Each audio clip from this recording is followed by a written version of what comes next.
Ndihma e papritur. Jeta në shtëpi me Sajmirin ishte një udhëtim i vazhdueshëm në botën e papritur.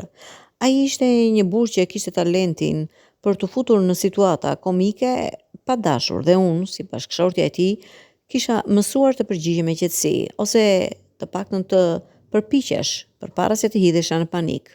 Por ajo mbrëmje e njëjte ishte diçka krejtësisht tjetër. Lindita, thiri zëri i Sajmirit nga banjo me një tingull të çuditshëm, si të ishte midis lehtësimit dhe alarmit. Po zemër, përgjigja, duke mos lëvizur syt nga libri që lexoja në dhomën e ndenjes.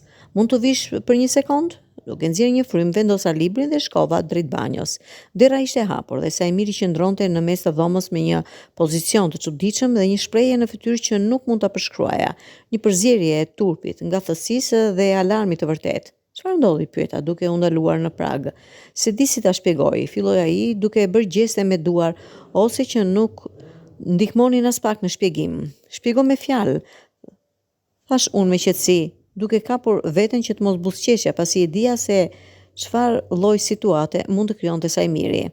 E po, kishte një banane, filloi ai. Një banane, përsërita duke bërë shenjë që të vazhdonte. Por për desert dhe e po më ra ndërmend një shaka që dëgjova në punë për bananen dhe e hengra shpejt. Shpejt? Pyeta duke u afruar pak. Shumë shpejt. Pa e qjerë as, pranoi ai duke u ulur kokën dhe tani e po nuk po e ndjej veten mirë. Më duhet një çast për ta kuptuar. Apo thua se po, tha ai me zë të ulët. Banania më ka mbetur brenda. E ndjej aty. Nuk po shkon as poshtë as lart. Për një moment, heshtja mbizetroi në banjon ton të vogël. Pastaj një vale e çuditshme kujtimesh më përshkroi. Gjyshja ime kishte folur për kafshët që nuk duhet të hahen me kokë dhe një histori të vjetër familjare për një xhaxha të largët që kishte ngrënë një kumbull me bërtham. Mirë, tha unë duke kaluar në modalitetin zgjidhje problemesh që kisha zhvilluar gjatë 7 viteve martese. A po të dham? Jo, dhemb, tha ai shpejt. Thjesht është e papëlqyeshme dhe e frikshme. Çfarë nëse nuk del kurrë? Kërkoi të shihte një mjek. Pyeta, megjithse tashmë dija përgjigjen. Për një banane, do të më përpiqeshin që të gjithë në spital, kundërshtoi ai. Mund të imagjinosh titullin, burri 34 vjeçar shtrohet për shkak të bananes.